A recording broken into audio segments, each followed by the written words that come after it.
Snowfall পড়ছে দেখুন। একদম পানি কিন্তু একটা পরিবেশ বুঝতে হবে বাংলাদেশ। বুঝতে হবে বাংলাদেশ না?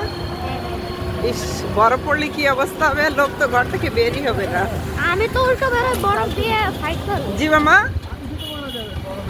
বরফ হয়ে গেলে মানুষই মারা যাবে। কে বাংলাদেশের মানুষের গায়ে রক্ত নাই?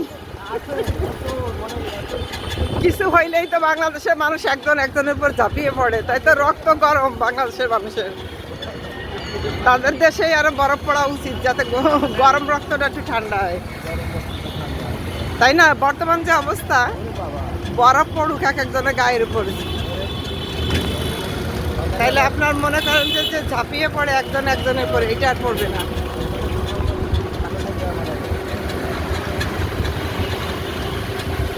আপনারাও তো আগে দেখতাম ড্রেস পরতেন না, এখন তো এই যে অটোতে মানে ঠান্ডা লাগে না? শীতের পোশাক আগে দেখতাম যে পরতো না।